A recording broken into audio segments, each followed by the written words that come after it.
একটু মুড়ি বিক্রেতা আঙ্কেলের কাছে চলে আসছি আমরা। আসসালামু আলাইকুম। ওয়ালাইকুম আসসালাম বড় ভাই। কেমন আছেন? খুব ভালো। ভালো আছেন? হ্যাঁ স্যার। আচ্ছা, ব্যবসা কেমন হচ্ছে? ব্যবসা একটু ঢিল, গরমের দিন তো, টানা রোদ, ব্যবসা একটু বেচা কিনা কম। আচ্ছা, ইনাকে চিনেন? আমাদের ইউনিয়ন স্যার। আপনাদের ইউনুস স্যার না? হ্যাঁ স্যার। কি খুব ভালো পরিচিত আপনার?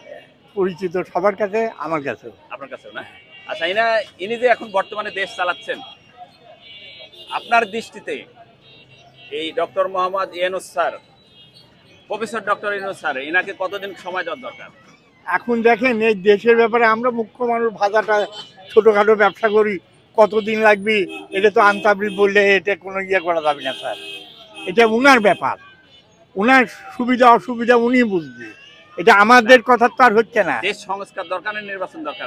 নির্বাচন দেওয়ার তো আগে দেশটা ঠান্ডা করে নিয়ে তারপর নির্বাচন দিই। তাহলে আচ্ছা, দেশ ঠান্ডা করতে হলে সময় দরকার। সময় দরকার। তাহলে ডক্টর ইউনুস স্যারকে কিছু সময় দিতে হবে, তাই বলছেন আপনি? হ্যাঁ হ্যাঁ হ্যাঁ। আচ্ছা, ধন্যবাদ প্রিয় দর্শক।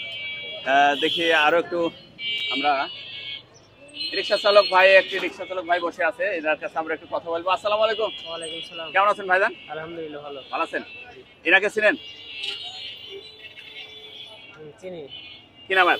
ডক্টর আপনার ডক্টর মোহাম্মদ ইউনুস স্যার না? হ্যাঁ। আচ্ছা, ইনার দেশ পরিচালনায় এখন আপনার দৃষ্টিতে কেমন মনে হচ্ছে? কেমন পরিচালিত হচ্ছে দেশ? খুব একটা ভালো না তো। ভালো লাগছে না? আচ্ছা, এখন নির্বাচন চাচ্ছেন আগে না আপনি সংস্কার চাচ্ছেন আগে? নির্বাচন হলে তো ভালো। নির্বাচনে কাকে ক্ষমতা দেখতে চাচ্ছেন আপনি? এখন ধরেন নির্বাচনের ক্ষমতা এখন কে আসবে, দুটোর একটা ভালো না, নতুন করে আসলে সবচেয়ে ভালো। তার মানে আপনি নতুন চাচ্ছেন? জি, নতুন চাচ্ছি। সামনে তো যদি আওয়ামী লীগ মাঠে না আসতে পারে, নির্বাচনে যদি না আসতে পারে, তাহলে থাকছে বিএনপি, জামাত এবং নতুন ছাত্রদের সংগঠন। তাহলে সেই ক্ষেত্রে আপনি কাকে পছন্দ করছেন? আমি জামাতকে পছন্দ করছি। জামাত ইসলামকে। আচ্ছা, ধন্যবাদ। আসসালামু আলাইকুম বড় ভাই, কেমন আছেন? আলহামদুলিল্লাহ। সামনে যদি আওয়ামী লীগ ক্ষমতায় না যেতে পারে, অর্থাৎ নির্বাচনে অংশগ্রহণ করতে না পারে, তাহলে আপনি কাকে ভোট দিতে চাচ্ছেন বা নির্বাচন? জামাত ইসলামকে। জামাত ইসলামকে। আচ্ছা, আপনি কাকে চাচ্ছেন বড় ভাই? কোন দলকে ক্ষমতা দেখতে চাচ্ছেন? জামাত না বিএনপি না?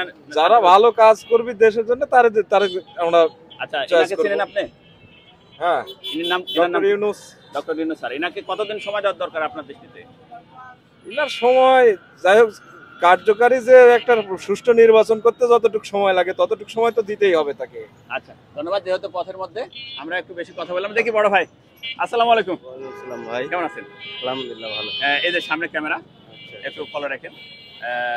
এই মুহূর্তে আপনার দৃষ্টিতে দেশ কেমন চলছে? আলহামদুলিল্লাহ ভালো। আলহামদুলিল্লাহ। আচ্ছা, ইনাকে চেনেন তো? Doctor Yunus. Doctor Yunus sir. আচ্ছা, ইনাকে কতদিন সময় দেওয়ার দরকার নির্বাচনের প্রক্রিয়া তৈরি করার জন্য বা দেশ পরিচালনা করার জন্য? এখন দেশ মনে করেন যে যেভাবে চলতেছে, এনে তো মনে করেন যেভাবে দেশ চালাচ্ছে আলহামদুলিল্লাহ ভালো। একটা যৌক্তিক সময় দিয়ে যাতে নির্বাচন তারপরে যেতে হয় ইনশাআল্লাহ। আচ্ছা, তাহলে ক্ষমতায় আপনি কোন দলকে দেখতে চাচ্ছেন বা কাকে নির্বাচিত করে আমার ইনশাআল্লাহ তারেক রহমান। তারেক রহমান। আচ্ছা, ধন্যবাদ প্রিয় দর্শক। এ ছিল আমাদের আজকের নাটোর জেলার একটি সদর জেলার থেকে আমি জনমত টিভির একটি অভিমত আপনাদের সামনে তুলে ধরলাম। জনগণ এই ডক্টর মোহাম্মদ ইউনুস স্যারকে কতদিন চাচ্ছেন এবং সরকার হিসেবে কাকে দেখতে চাচ্ছেন সামনে, সে নিয়ে আজকের প্রতিবেদন ছিল। যদি ভিডিওটি ভালো লেগে থাকে লাইক শেয়ার কমেন্ট করে অন্য বন্ধুদের দেখার সুযোগ করে না। আবার দেখা হবে নতুন কোনো ভিডিওতে, নতুন কোনো আয়োজনে। সে প্রত্যাশায় সে পর্যন্ত ভালো থাকবেন। উপস্থাপনায় আমি মোহাম্মদ আসলাম উদ্দিন, জনমত টিভি।